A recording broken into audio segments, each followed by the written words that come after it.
Good afternoon, and thank you for joining the Office of Nutrition Programs and Services as we explore the regulatory requirements for food allergies, food intolerances, whole milk in the National School Lunch Program, and acceptable milk substitutions in child nutrition programs.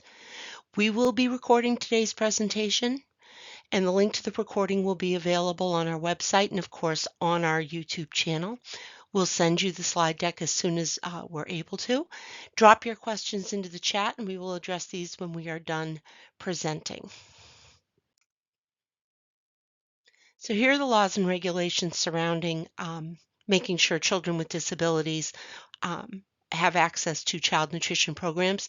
The resources to these will be at the end of our presentation on the resource page. So I have some knowledge checks sprinkled in today's presentation. You don't have to drop your answers into the chat. A child with autism is very sensitive to food textures and will only eat foods with a smooth texture. Is the child's condition considered a disability? And if so, must the school food service make a modification for the child? Well, the answer is yes. According to the American with Disabilities Act, any physical or mental impairment impacting a major life activity like eating is considered a disability.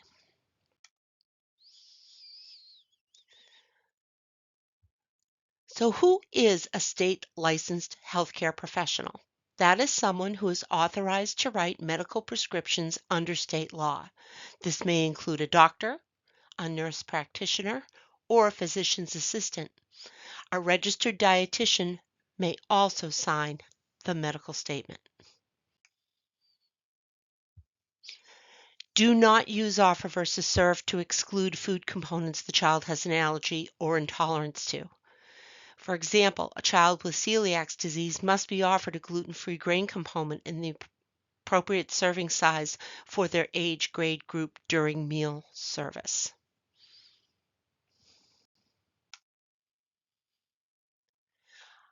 A child required a modification outside the program meal pattern for their food allergy in the previous school year. Must the school food authority obtain an updated medical statement at the start of the next school year? Yes or no? USDA does not require school food authorities to obtain uh, updated medical statements on a regular basis. Once the medical statement is accepted, the school food authority will continue to receive reimbursement if the medical statement is on file.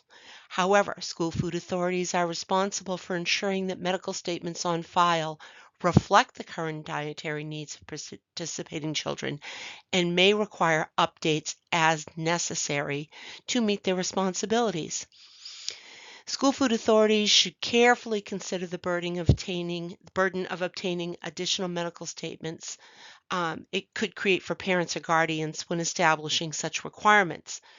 You could check in with a parent or guardian at the start of the school year by phone or email to see if the current medical statement is still valid and up to date.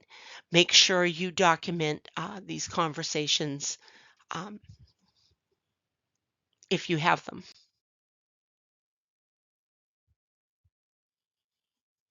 School food authorities may receive reimbursement for meal modifications without a medical statement if the change still meets the program meal pattern, though they are strongly encouraged to document how the child's needs are accommodated. State or local agencies may require a medical statement even for meal pattern compliant modifications, and school food authorities must follow those policies. Using production records to document the steps taken to accommodate a child's disability is a great idea and the perfect backup documentation that you need.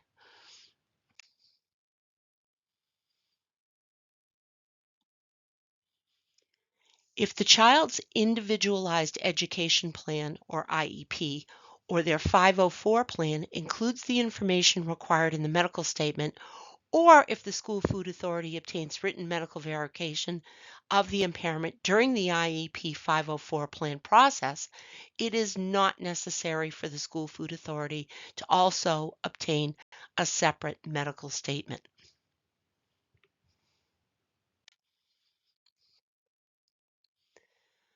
A A child who previously required a meal modification outside the program meal pattern no longer requires modified meals. Must the school food authority obtain an amended medical statement prior to ending the child's meal modification? Yes or no? USDA does not require school food authorities to obtain written documentation from a state licensed healthcare professional or registered dietitian rescinding the original medical order prior to ending a meal modification. However, USDA recommends that school food authorities maintain documentation when ending a meal modification. For example, a school food authority could ask the child's parent or guardian to sign a statement indicating their child no longer needs a meal modification before ending the modification. You could ask the parent or guardian to send you an email rescinding the original medical order. Print that email or note and attach it to the original medical order. Document a phone call if that's the route you're going, and keep that documentation.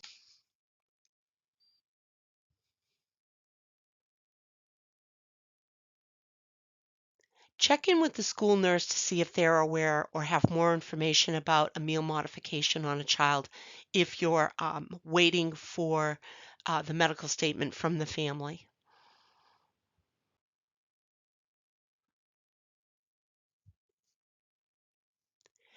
Best practice is to keep a section of the kitchen separate for preparing special diet meals. Separate food preparation tools like cutting boards, bowls, and utensils from general use kitchen tools, and separate, wash, and sanitize these items before other dishes are cleaned to further prevent allergen cross-contamination. Use separate cleaning supplies in this area too. For the cafeteria areas, use separate cleaning supplies if a table is set aside for students with food allergies to eat. School officials must not segregate children with disabilities based on convenience. If they have a friend who's got something in their lunch that the child isn't allergic to, or a couple of friends, they can certainly eat with the child.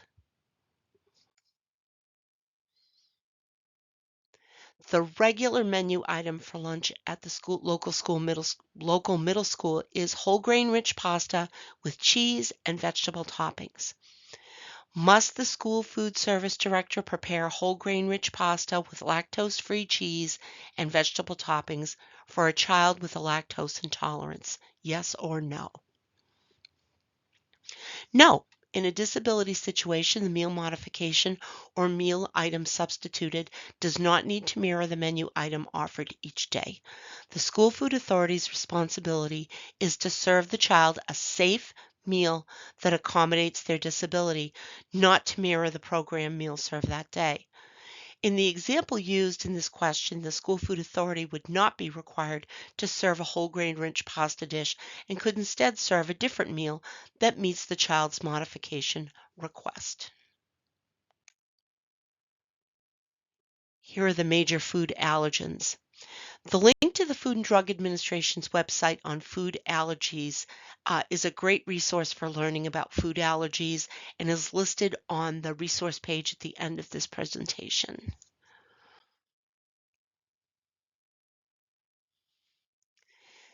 In the example here, if the medical statement lists a specific brand of gluten-free bread, the school food authority could check with the family to see if it would be safe and appropriate for the school food authority to provide a different brand.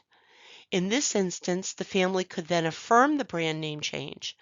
Document the conversation with the family, and if an alternative is acceptable, contact our office if you have specific questions about this.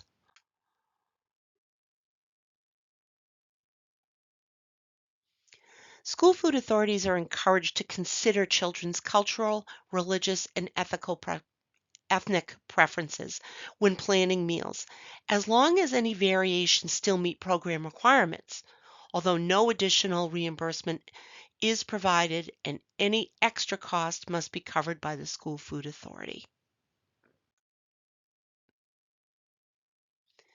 Some children may need to track their dietary intake. For example, diabetic children must track their carbohydrate intake. In implementing a cycle menu will help with this. Um, the nurse and the parents, I'm sure, will want to track. So let's move on to the Whole Milk for Healthy Kids Act of 2025. Um, Previously, schools participating in the National School Lunch Program were required to provide milk that is consistent with the most recent dietary guidelines for Americans. Current USDA regulations require milk to be fat-free, skim, or low-fat 1%, and allow milk to be flavored or unflavored. Additionally, schools could only offer non-dairy beverages that are nutritionally equivalent to fluid milk upon request. Please note whole milk is allowed at lunch only.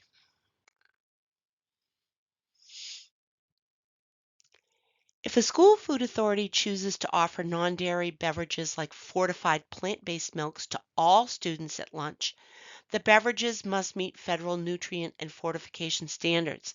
And while offering them is optional, doing so removes the need for state agency notification or written requests from students without disabilities.